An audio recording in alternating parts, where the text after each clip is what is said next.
While Michael and I were enjoying our multi-course meal, I sensed a couple arriving in the room next to us. But their voices, filled with happiness, sounded familiar to me. "You're really happy today, aren't you?" Well, of course, that annoying kid has finally grown up. I can divorce without paying child support now.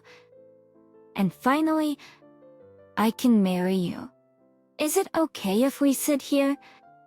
Michael asked from outside the closed door. What is it? Oh, my apologies. For when too loud. No, that's not a problem. Tara. As the door opened with these words, Robert was taken aback. My name is Naomi Hudson, a 46-year-old cram school lecturer. My husband, Robert, is 4 years my senior and runs an architectural firm. He established this firm a few years after we got married, but initially it was tough to secure clients and manage the finances. That's why, before we got married, I was a teacher, and after giving birth to our only son, Michael, I worked as a tutor and cram school lecturer for the immediate high income and stability. I used to pack my schedule with work, no matter what. This inevitably made my routine nocturnal, and there were days I couldn't do anything around the house. There were times when little Michael was left at my parents' house. But a few years later, Robert's business stabilized and it started growing. I didn't need to pack my schedule with work anymore. However, by that time, I had grown to love my current job. I became passionate about how to guide children of Michael's age. And Michael himself grew up straight and tall, which is hard to believe considering how we raised him. Now, he is attending law school. He's been interested in law since middle school and seems to want to become a lawyer. He is only in his second year, but he has already started preparing for the beer exam alongside his classes. Having a clear dream for the future is great. I've always wanted to be a teacher, but not in the sense of teaching at a school. I wanted to help each child find their way. My current job fulfills that old dream of mine. Moreover, I feel glad that I kept working when Michael asked me about his studies. From middle school until midway through high school, whenever he had a question about his schoolwork, he would ask me. He's competitive and hates not understanding things. I don't usually hover over him, but when he asks, I do my best to explain things in a way that makes sense to him. So despite being an absent mother most of the time, Michael was kind to me. Probably my mother's parenting while I frequently left him at her house when he was little played a significant role. I'm truly grateful for that. Thanks to this, Michael and I have good relationship. I have a good relationship even now as he turns 20. However, my relationship with Robert has somehow become more formal. Things were really good until we had a child. I first met Robert at a college mixer. He was a young man working at an architectural firm, and his appeal was different from the usual education major guys I knew. He was interested in me because I was a type he had never encountered before. We started dating somewhat casually and eventually got married. But when starting his own firm became a reality, we began to clash. The timing was just bad. It was around the time we were considering enrolling Michael in kindergarten. He seemed to have had some conflict with his boss at the architectural firm where he was working, which triggered his decision to start his own firm. But starting a firm is not an easy task. If you're just working for someone else, you simply do the job that's given to you. But if you go independent first and foremost, you have to find work on your own. Robert surely was skilled as a designer. However, when it came to management, he was nothing more than a novice. I decided to find a job that paid enough to cover all our living expenses. The place I initially chose to work was a tutoring center nearby. Although the hourly pay was excellent, the hours available to work were limited. When I asked the owner of the tutoring center if I could work more hours, he introduced me to a friend who ran a prep school. That from then on, I fully committed to my job. House chores took a back seat. I'd catch up on weekends or have my mom come over to help. By the way, I didn't expect Robert to help with chores. What I wanted from him was to get his newly started design firm on track. Perhaps my attitude seemed spiteful to him. When I'd come home late from work, he used to often remark, leaving Michael alone like that, such a good mom, huh? Such words, especially when he was sipping on his beer, hurt. But I didn't usually retort. I was too exhausted at that time to even think about arguing. Eventually, Robert stopped making such snide remarks. Because his design firm was finally starting to thrive, he became busier, often working till the wee hours. "It's easier this way," Michael would often say. Like my wonderful son, by middle school, had learned to cook and would prepare a late dinner for me. The warm stews in the winter were divine, especially after coming in from the cold. Delicious. You've definitely surpassed me in cooking. And it wasn't just cooking. The house was clean and tie-dyed. And the laundry neatly folded. "Don't worry about it, Mom. I enjoy doing it. It's a good break for me." "You sure? Aren't you missing out on hanging out with your friends?" "I'm good. Our school doesn't have many club activities, and I have texting if I need it." "That's how it is." "Yes, so don't worry. Anyway, we got our college preference forms. I'd like you to come to the three-way meeting." Of course. He always steered the conversation towards his studies. However, whenever Robert happened to return home during such times, Michael would generally become moody. "I'm gonna study in my room now."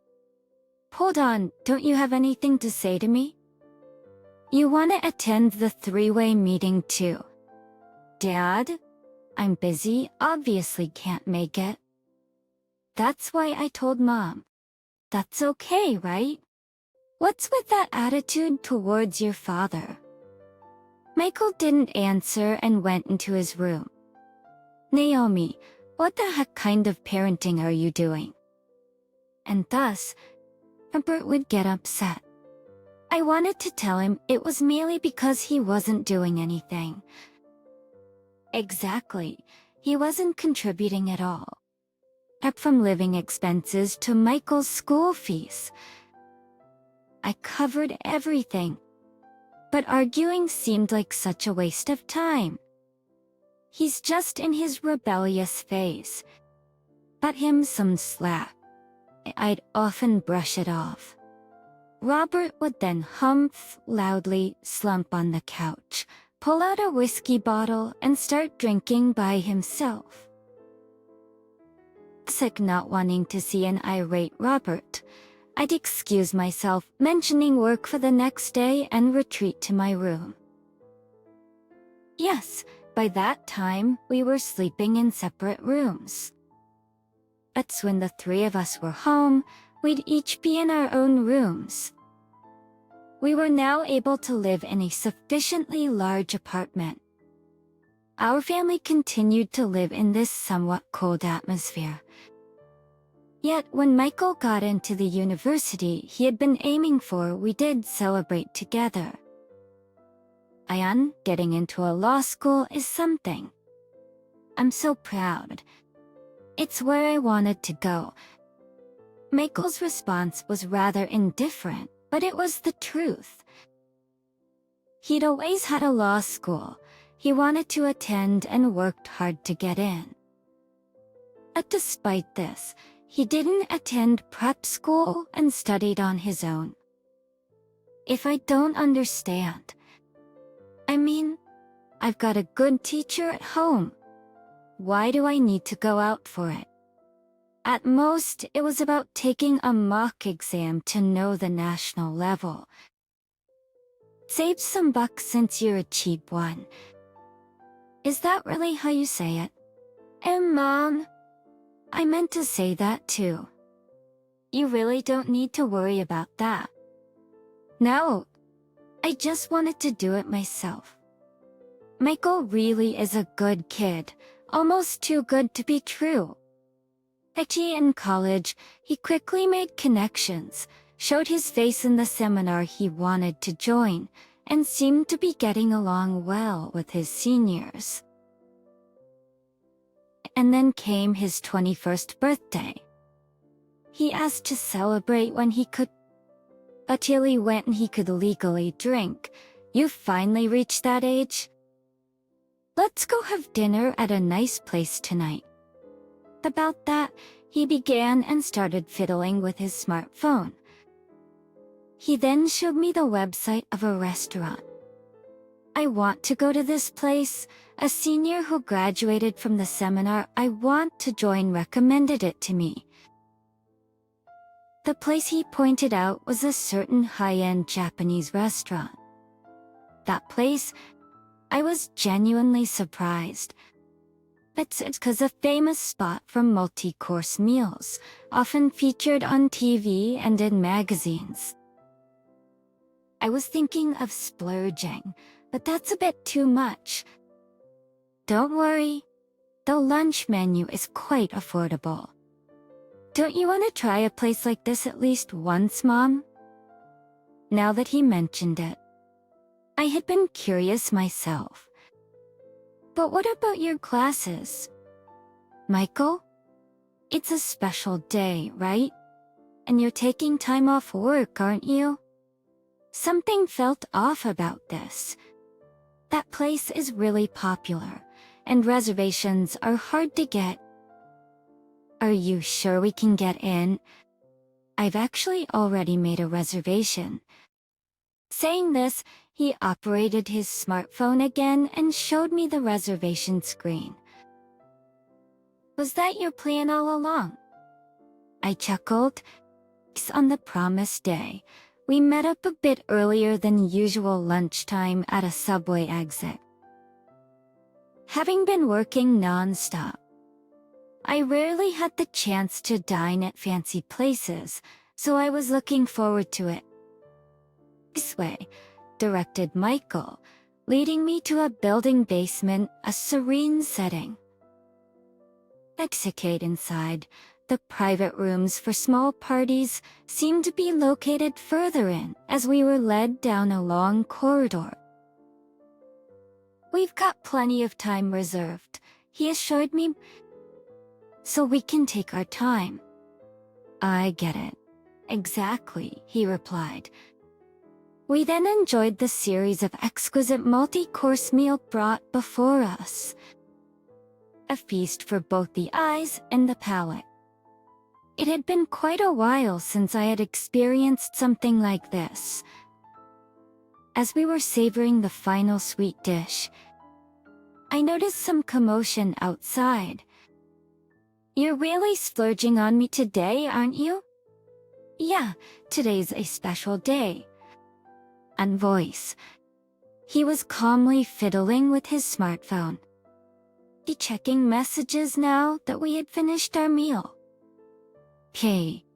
Chew," he gestured with his finger to his lips, a mischievous grin on his face. "Let's listen in a bit more." Nah. And man, they sure allowed. The waitress said the thick partitions meant we wouldn't be able to hear the tables next to us, but I guess not. Feeling a bit uneasy, I strained my ears to listen. I was drinking in the middle of the day is something, huh? Yeah, totally. Well, I'm not gonna get drunk or anything. It's rare for you. You're really happy today. Of course. That annoying brat is finally an adult. I can divorce without paying child support. And then we can finally get married. Is this seat taken? Michael called out from outside the closed door. What is it exactly? Oops, sorry, was I too loud? No, that's not a problem. Dad. With that, Michael swiftly opened the door. Hi, you are. Hello to you too. Nice to meet you. I'm this guy's son. Clearly, the woman was flustered. She probably hadn't expected the annoying kid Michael talked about to suddenly appear right in front of her. She looked about my age, or maybe a bit younger, and was an ordinary woman, which seemed ill-fitting for the word mistress.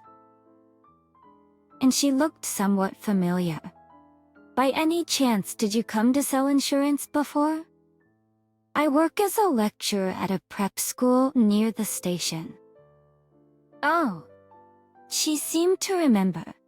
She'd come to sell insurance during a break, promising to meet with a staff member. Then this will be quick. My name is Kate Smith. I've been seeing your husband for quite some time.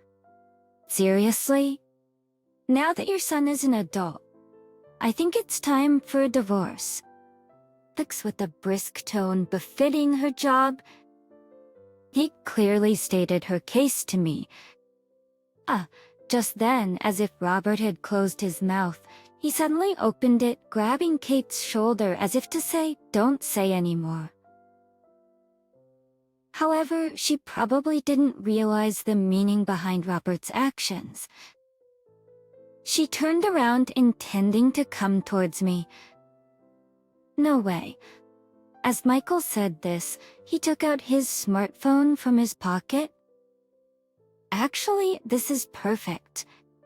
I want you to meet someone I want to introduce to Dad and the others, he said, and then quickly raised his hand to signal someone. Then, crossing the long hallway, several figures approached. Hey, pretty colorful here. Oh? You guys haven't gotten past the stewed dishes yet. It's a full course meal. You're in the middle of it, aren't you? Hey Michael, you guys have finished eating, haven't you? Yes, we certainly have. Shall we move to your room then? That sounds good. As Michael said this, the man and woman who came from behind the senior also chimed in. This is a nice place. Banking from the afternoon, the boss has it good. Hey guys, it seems like they were from the architectural office staff. We also have something to discuss. Saying this, they led Robert and the others out of the other room. In the other room, there were myself, Michael, Robert, Kate, the senior, and 2 office members, a total of 7 people gathered. Mom, Dad, let me introduce you. This is Mr. Young, a senior in the seminar I want to join. He's a lawyer. Nice to meet you. I am. But the lawyer handed out his business cards to all of us, including the architectural office staff. What's all this about? Well, I heard from Michael that there might be a divorce case coming up, so I'm here to say thanks for the work in advance. Are you kidding me? No, I'm serious. Actually, aren't you and Mrs. Hudson going to discuss that now that Michael is an adult? Sure, we were talking about that. At saying this, Michael played back the recording of Robert's delighted voice and Kate's words from earlier. Mom, what do you think? Well, surprisingly, my response came out easily. Indeed, it could be said that I had abandoned my role as a wife to Robert quite some time ago. But I had not given up my role as a mother. That's why I wanted to maintain our family. Still, if Michael had arranged this and Robert was willing, I saw no reason to continue. Mr. Young, do you have a divorce form? Actually, I do have one here. Thank you. I swiftly wrote my name on it.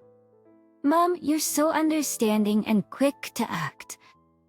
Don't flatter me. You won't get anything more out of me today. Then, Mr. Young handed the signed paper to Robert, saying, I presume you want this as well. Here you go. Oh, yes. Robert took the pen with trembling hands and signed.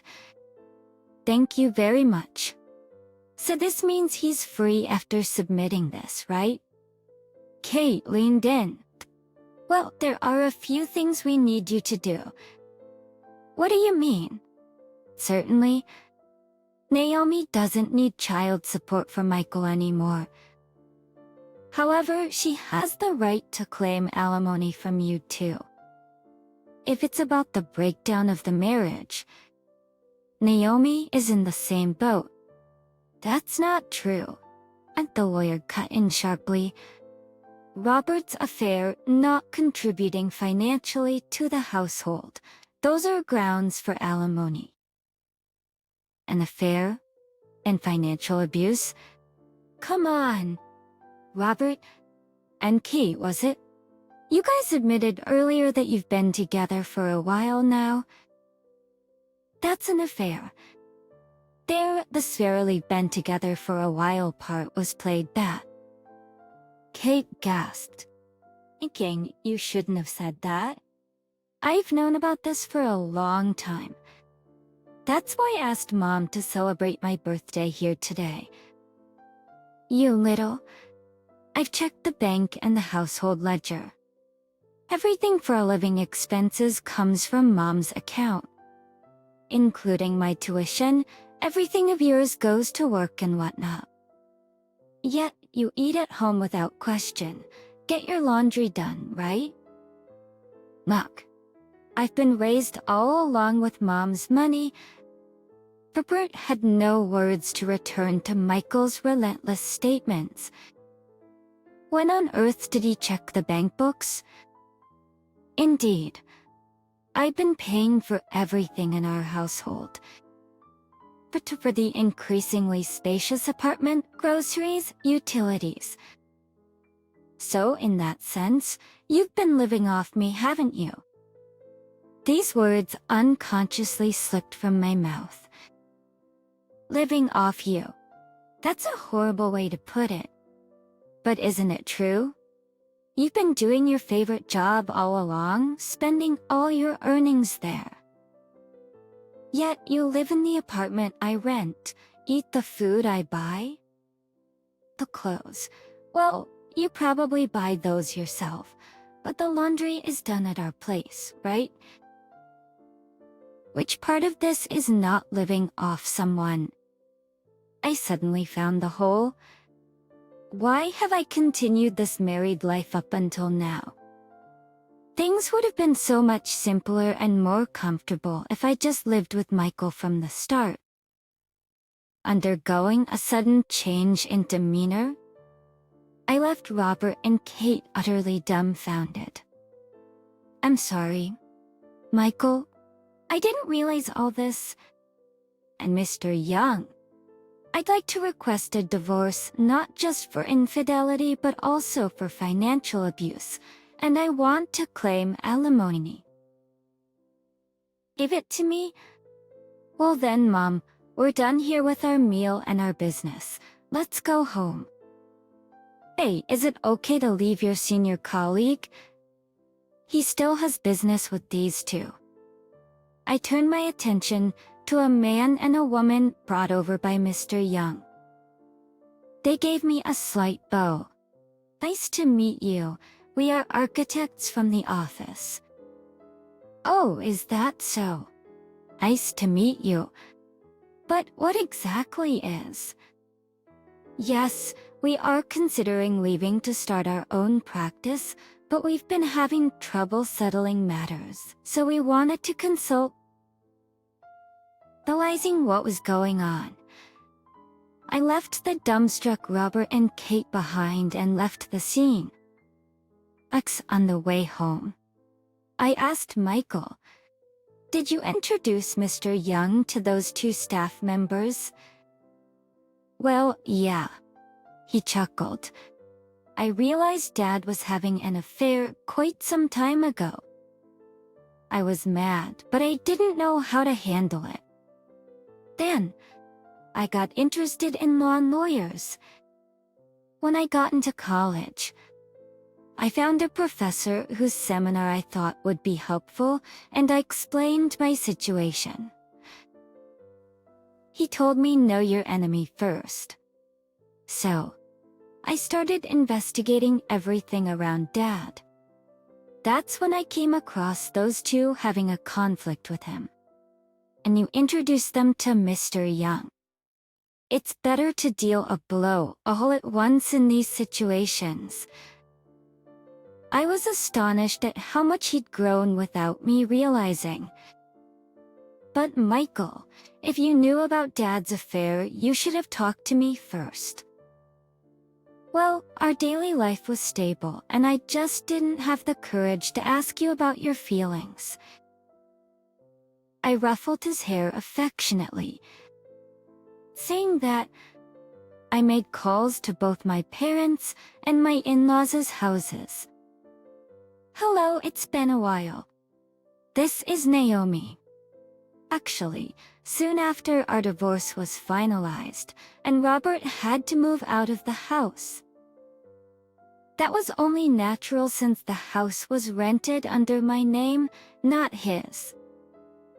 But from then on, I heard he was staying at the office. Moreover, Robert faced even more damage later on. First, there were those two architects. They were the main workforce of the current office, and they didn't want to let them go. But with a lawyer involved, it became impossible to forcibly keep them. We respected you, but it's truly disappointing. And to think you are doing such things on top of that. We won't let it come to that. They seemingly told him off. As a result, the firm from which those two architects were pulled is apparently in quite a turmoil now. From the heydays to rock bottom in an instant. But from now on, they'll have to pull out all the stops to get the firm back on track. Maintaining the firm itself seems to be a headache. But the severance pay for them, the alimony for me, and the maintenance of the office building, which presupposes a certain number of people.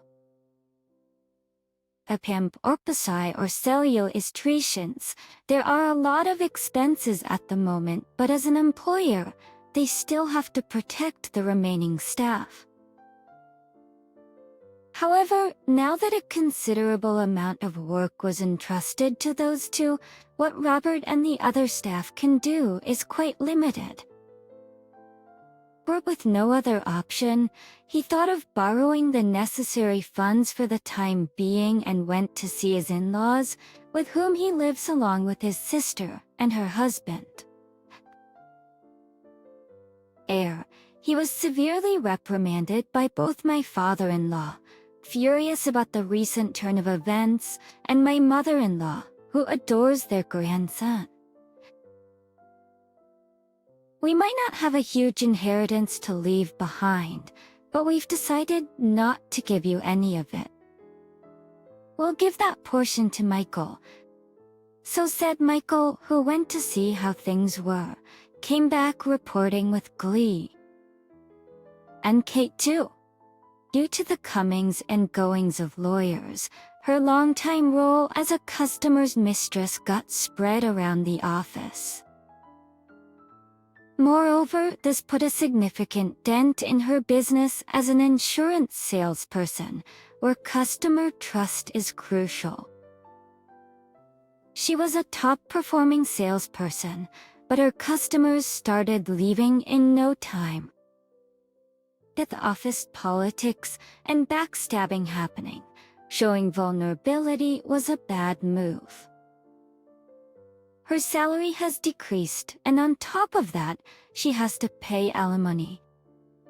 Thanks to all this, her relationship with Robert is now quite strained. It would have been better if we'd just divorced properly earlier. Well, you agreed with what I said back then, didn't you? I can only think that it serves them right. Sometime after that, we moved to a slightly smaller place from our previous residence.